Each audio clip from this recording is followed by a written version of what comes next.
Black male is being followed by a group of white people in a community. Very scary thing here. Check it out. Being recorded, Steve. What's going on, buddy? Nigga done brought a No, answer the question. team out here. Obviously, he doesn't live here. The reason why I asked you to live here is a private community, so if you don't live here, you need to leave. If you live here, you're visiting a friend, that's fine, just let us know, because you're getting neighbors concerned since you're walking around my house. I'm not walking around. You Hold on, Steve. You've been past my house 4 times, I don't know you, I've never seen you here before, and you're walking past my house over and over again. So if you live here or you have a friend you're visiting here, that's fine. I'm not in front of your house. You're actually following me. You went up the wrong way. We just asking a question. You live out here? I'm a part of the neighborhood.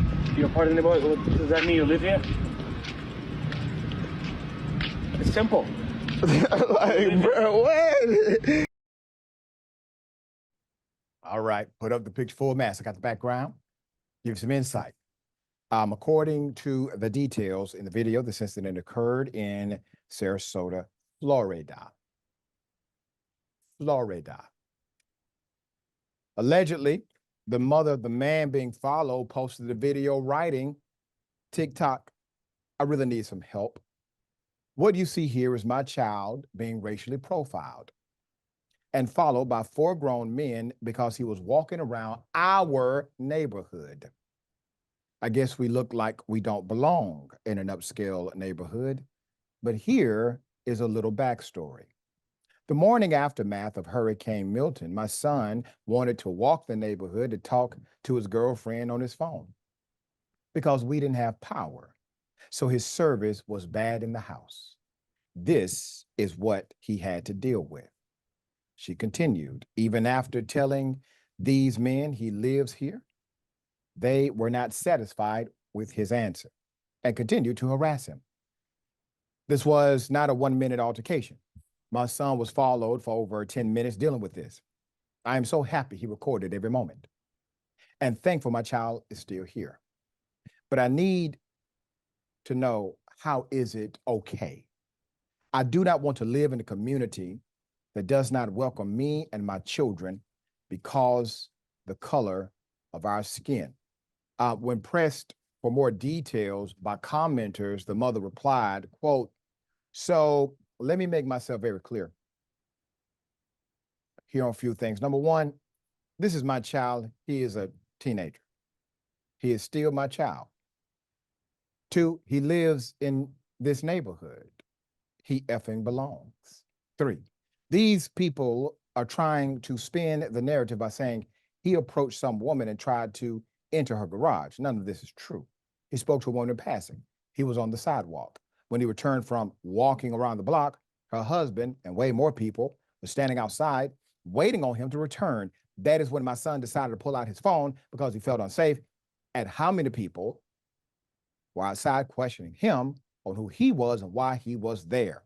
She continued, people are telling me to call the police. At the end of this video, you will see that one of their friends, not sure if he was off duty, but an officer pulled up in his cruiser. Once he realized that he was being recorded, he admitted seeing my son walking around the neighborhood and not posing a threat. I just want to sit this here for people that continue to want to listen to BS. She will continue. Once upon a time, there was a black man whose name was Emmett Till. The woman that did this to him in 1955 recently shared on her deathbed that she lied about this man hitting on her. Now, Emmett Till is no longer here. What you see is a blueprint of exactly what happens to these black men that are no longer here. They are being preyed upon by mobs of people. They call their police friends to come and corner them once they have them in a helpless position. These men are unalived and can't tell their side of the story. So once again, here I am making awareness that racism still exists this very day. There should be repercussions to this type of behavior so that it will stop. We deserve to have a nice life too. We deserve to be here and live just as comfortable as anyone else That's not black. We deserve our lives. End quote. Once again, this is akin to what? Where your freedom papers?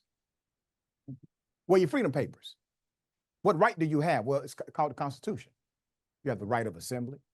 You have the right of movement, interstate movement, as well as a constitutional right. You have the right to be. You have the right to walk around communities. You have a right to be black.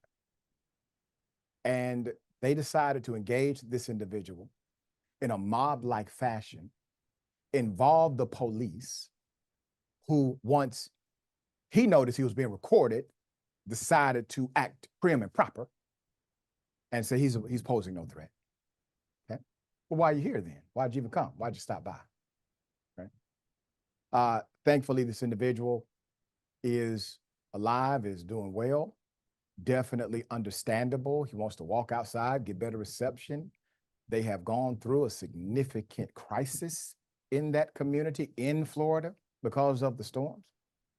And now the mother in the neighborhood she lives in and her son lives in, she has to post this on TikTok to bring awareness to it. I'm glad she did, because it at least exposes the individuals for what they did. Maybe, perhaps, it provides a reflection, an opportunity for correction. And if it does not, at least now the friends and family and co-workers are aware of who they are, because there are some things that the judicial system will not be effective in handling.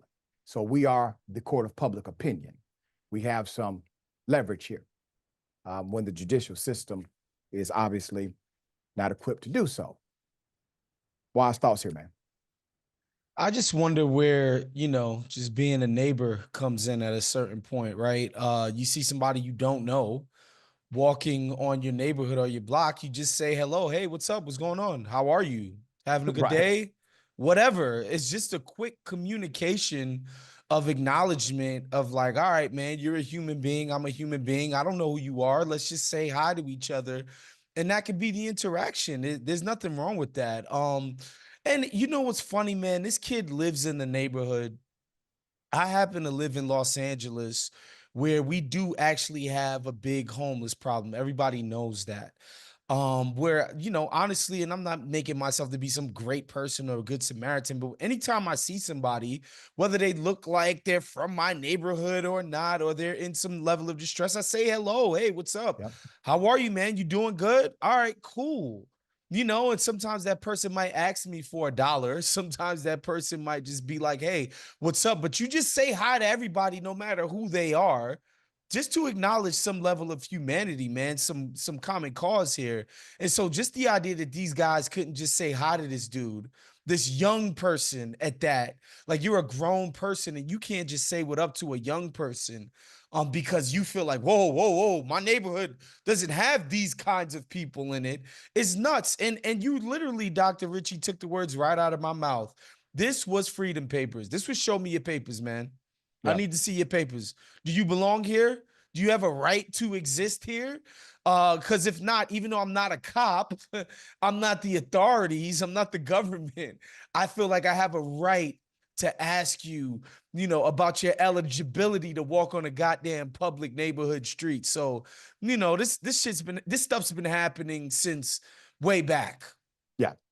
And there's this resurgence, especially in places like Florida, Texas. If you look at the stories that we cover as it relates to these incidents, you see them in more high, they're high density inside of those particular states, and there's a reason for it.